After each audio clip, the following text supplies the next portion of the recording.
With the return of Alex Jones to Twitter, now called X, I can only say that we're winning. But we have another big story that I referenced in my earlier segment about victory. And this has to do with the resignation of a president at a university, calls for the firing of another. And now, Saturday Night Live is facing calls to apologize after they mocked Elise Stefanik, GOP representative, for calling out anti-Semitism.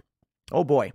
We got a doozy here. So in the past week or so, we had this hearing where GOP Rep. Elise Stefanik asked three presidents, three different universities, Penn, MIT, and Harvard, if calling for the genocide of Jews broke their rules. Each one of these individuals gave some wishy-washy non-answer where they basically said, well, you know, people have free speech. The funny thing is, in regards to Harvard particularly, they say you can't engage in fat phobia. They say that using the wrong pronouns is disrespectful and creates a bad environment. They have restrictions on speech. But when it comes to the issue of calling for the genocide of Jews, all of a sudden they become free speech constitutionalists. No, we don't believe it. They're liars. Props and bravo to Elise Stefanik for calling this out. It was tremendous. In fact, we have this story from CBS. Penn President Liz McGill and Board Chair Scott Bach resign after controversial congressional hearing. We are hearing now that this massive fund, $100 million, is pulling out of, I think it's Harvard, over their inability and unwillingness to call out anti-Semitism. A tremendous victory. And look, a lot of people on the left bring up, but I thought you were for free speech. Yeah, absolutely. But y'all are hypocrites. So you should have your funding pulled for being hypocrites. But I'll tell you exactly what this is. First, let me just mention the news. SNL does a skit opening their show on Saturday, mocking Elise Stefanik and seemingly defending the professors that are either facing calls for resignation or one of them outright resigned already. So what is this? The left is doubling down. But here's the thing. For the longest time, the left played this game where they said, you're a Nazi and you're racist. And you know what? The average person was scared of that. The average person says, look, I don't know, man. I don't like racists. Yeah, who does? Not very many people. Some people are racist. I guess they like each other. And so when the left used the you're a racist line, it worked for a period of time. And then eventually people just started saying, I'm so sick of it. Dude, I'm not racist. I'm done. Something else just happened recently. With this hearing, the same regular people who don't like racism and don't like anti-Semitism heard these professors outright engage in hypocrisy and defend far left calls for genocide of Jews. And while I want to make sure we're very clear here, I don't, to the extent that the far left is actually going out calling for genocide, that wasn't the question. Some are, most I don't believe are, but I don't want to play a game of like, I think the average leftist is calling for the eradication of Israel, which I don't think is immediately anti-Semitic, but a lot of the people who are saying it are doing it for anti-Semitic reasons. Here's what happens. Your average person says, whoa, wait a minute. These people are outright defending calling for the genocide of Jews. And this is what breaks down the left's lie machine. It has now become apparent to everybody. The left doesn't oppose racism.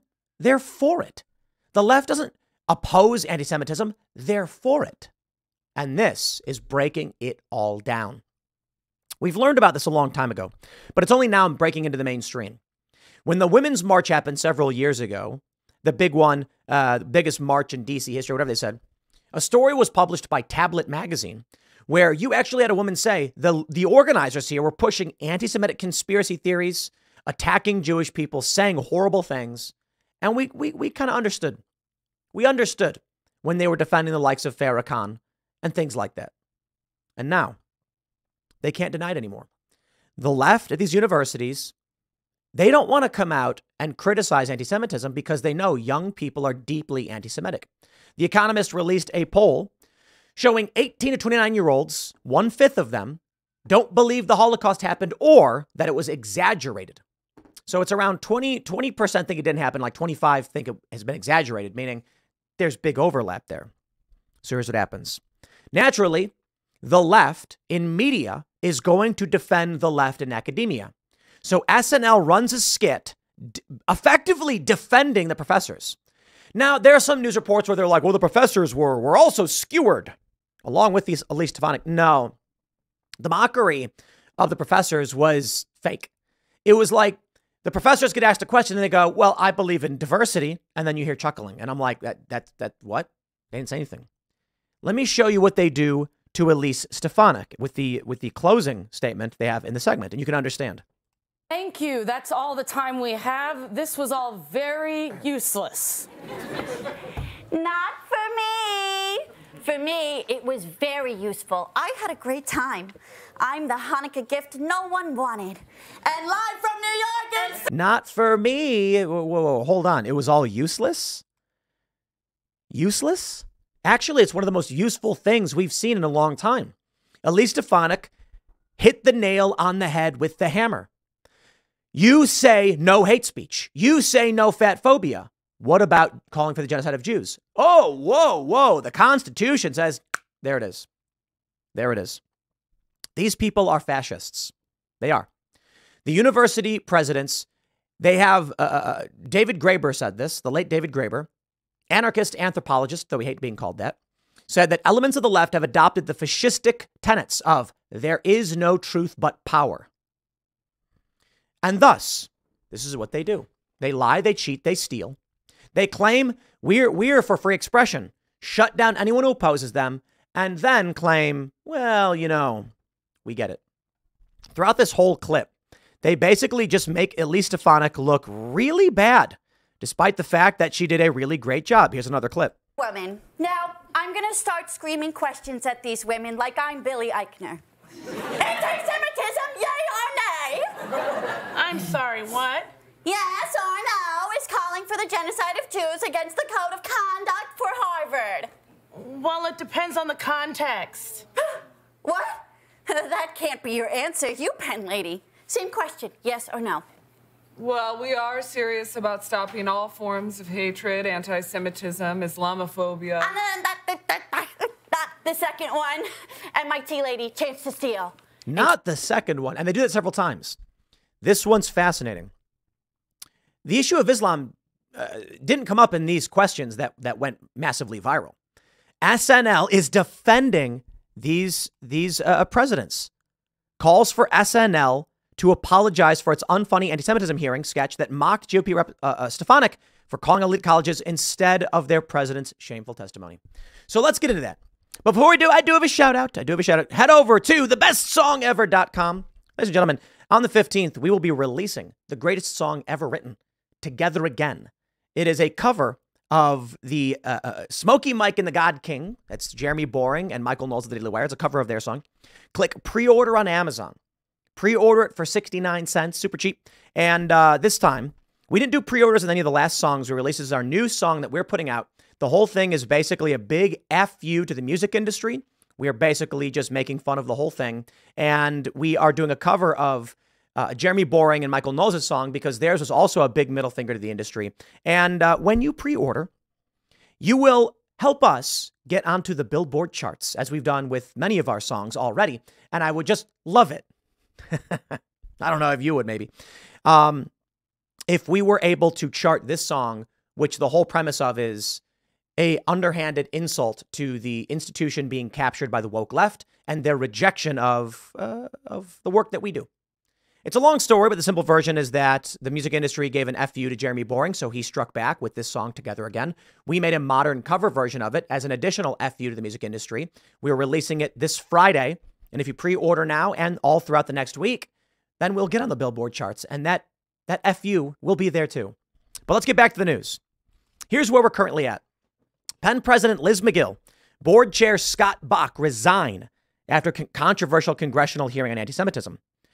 CBS reports Liz Magill and Scott Bach, two top leaders at the University of Pennsylvania, resigned Saturday after days of criticism and pressure from donors, alumni, and Jewish community members following Magill's comments in a congressional hearing on campus anti-Semitism. Now, the important thing to understand, this story is from December 9th, okay?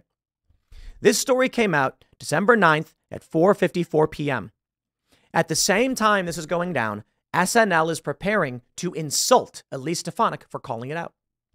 Now, When you've got massive funds, financial institutions, and activists calling out these universities, why would SNL decide to go the route of the woke left? I think it's very, very likely SNL may actually issue an apology over this because they're going to get eaten alive as well. Quote, I write to share that President Liz McGill has voluntarily tendered her resignation as president of the University of Pennsylvania. After her exit, Bach also announced he would be stepping down effective immediately and that he declined to stay and help with the presidential transition. Bach said in a statement that McGill made a very unfortunate misstep. The world should know that Liz McGill is a very good person and talented leader who was beloved by her team. She is not the slightest bit anti-Semitic, Bach said in a statement. Working with her was one of the great pleasures of my life, worn down by months of relentless external attacks. She was not herself. I despise these people. The weak, the spineless, the corrupt, the evil. Ask me. Do you believe in free speech? I do. But speech itself does have certain limitations. I do. I'm not a free speech absolutist. I'll break down my morals absolutely and defend all of my positions on this logic. No immediate calls for violence, no creating of immediate threats, no instructing on committing crimes, yelling fire in a crowded theater, no problem. Expressing your political opinions, no problem. Seeking out an individual and harassing them through repeated offensive statements over and over and over again, not an expression of opinion, targeting an individual.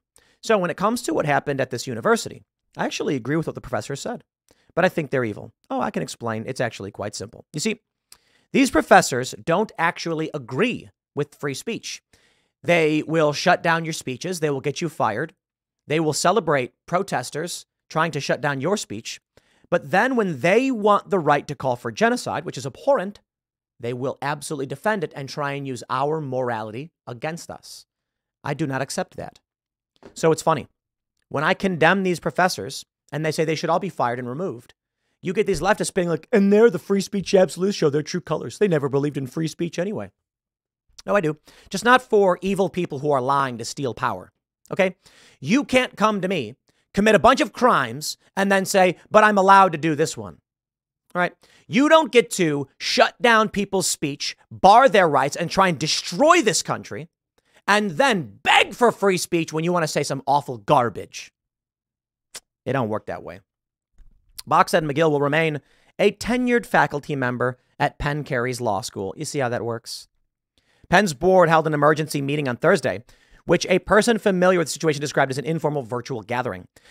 At that meeting, trustees told McGill that they were not asking her to resign, but that she should think long and hard about whether she can function in her role effectively. And ultimately, that's what ended up happening. She resigned. Take a look at this. Rolling Stone, SNL skewers Congress's bizarre anti-Semitism hearing. Bizarre? I thought it was actually normal. Bizarre? I thought it was meaningful. You see how they did the skit and made these professors look like they were being attacked? Really, really quite incredible. Considering right now we have this from the Daily Mail. Harvard is swarmed by billboard trucks demanding President Claudine Gay be fired as she faces mounting pressure after disastrous anti-Semitism testimony on Capitol Hill. It's remarkable that the majority seem to be on the side of these professors lost the plot. Yet somehow SNL has decided to go the woke route. Is SNL's audience young?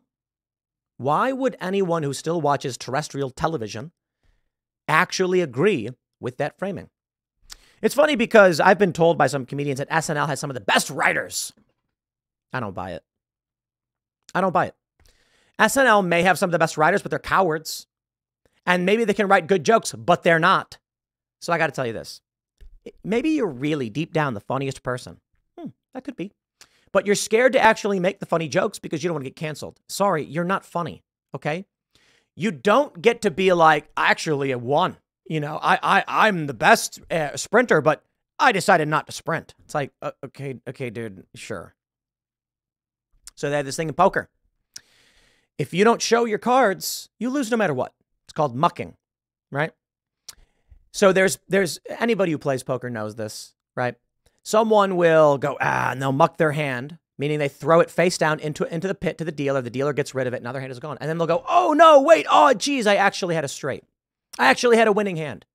Oh, well, I lose, I guess. And everyone says, no, you didn't. You had nothing. You have to show the cards. If you're a writer for SNL, you are one of the most unfunny people. And if I look to any of the credits for the writers of SNL, I'm going to be like, these people are the least funny people I've ever heard of. Now, maybe they're actually good at writing jokes. And I've had prominent comedians be like, no, they're really funny. No, they're not. They are not. Because this is their published work. If you write a book and it sucks, you don't get to claim, yeah, but the book I didn't publish is really good. Okay, sure, I bet. So sorry, SNL writers. Y'all are trash. You want to be woke? Get woke, go broke. The Harvard billboards called for Gay's firing, just as similar ones appeared recently on the UPenn campus following McGill's ouster. The pair faced a ferocious backlash due to their disastrous appearance alongside MIT President Sally Kornbluth on Tuesday, where they struggled to decide whether calls for the elimination of an ethnic group constituted bullying or harassment. Billionaire donors have threatened to withdraw funding for the elite colleges until all three are gone, and campaigners behind yesterday's stunt were confident their time is up. One down, two to go. A source who deployed the trucks at Penn and Harvard told Fox News Digital. So I want to make sure I stress this point for all of you. The point is, regular people don't like racism and don't like anti-Semitism. And the left kept pretending to defend black people and Mexican people and Asians, etc., and they didn't. They claimed to be anti-racist. And I have had people come on this show, and oh boy, do their word games work out really well. And they're like, well, I'm anti-racist. I think racism is bad. And I'm like, no, you're not. Anti-racism means you believe in segregation. And they're like, well, no, I don't. And I'm like, okay, well, then you're not anti-racist. You see the game they play? People interpret the phrase anti-racist meaning you oppose racism. That's not what it means. Anti-racism is a fake term like reverse racism. Anti-racism means you believe in opposing, in an inverse action, the structures of racism. What does that really translate to? Anti-racism is defined as a component of critical race theory, and they call for segregation. Anti-racism believes that we should discriminate based on race to rectify racism of the past. I oppose all of it and think we should not engage in behaviors limiting or benefiting anybody based on their race. That is an absurdity. But my friends, we're winning, we're winning, we're winning. Take a look at this from the Daily Mail. Oakland coffee shop Farley's East fires employees who blocked a Jewish woman from a restroom after complaining about anti-Semitic graffiti. A viral video showing this guy, this jamoke, saying, I know Israel likes stealing private property. And these two women, these people are psychotic cultists. Okay, here's what woman. A Jewish woman complained about anti-Israel graffiti in the bathroom. She wanted to go back into the bathroom and take a picture. So they blocked her so she couldn't. What's the matter? You scared people are going to find out about the graffiti in your bathroom? Not only did they bar her from using the bathroom, they insulted her. Here's what it said. Zionism equals fascism. Now, let me just stress for y'all. Calling Zionism fascism is not anti-Semitic. They try to claim it is. Zionism, these are Jewish people who want to establish a Jewish state in the Holy Land, is a bit different from criticizing outright Jewish people. But to be fair, I wouldn't call it anti-Semitic, but it is pretty close to it. I don't think it's fair that if somebody's like, hey, you want to establish a state in this region for religious reasons, I don't think that's explicitly calling out them for their religion. But there are components that overlap with anti-Semitism. I do think that is fair. And that being said, this woman's allowed to film it, and if she wants to film it, then she should. But these people, they were scared. They didn't want her to film it. And so they directly insulted her. I know Israel loves taking property and saying it's theirs, but we're going to go ahead and ask you to leave. Man, I really, really, really, really despise these people. The cult. The psychotic cult. Okay? If you are psychotically pro-Israel, I feel similarly. I do. If you're Jewish and you're pro-Israel, oh, no, that I understand. If you're Palestinian and you oppose Israel, oh, totally. I get that. If you have some something that ties you to this region for which you are concerned about, you are allowed to be concerned about it. I respect it 100%. But these people, they're not Palestinian. They're not Israeli. They're Americans who are psychotically obsessed with Israel. I don't care if you're for or against Israel. If you're a white nationalist or a leftist identitarian, I don't care what your background is. As it pertains to your obsession with Israel, I will say all of you have Israel derangement syndrome. These people are psychopaths. But let me break it all down and go back to the beginning. We're winning. And I hope you all realize that. SNL mocked Elise Stefanik, and now they are getting dragged for it.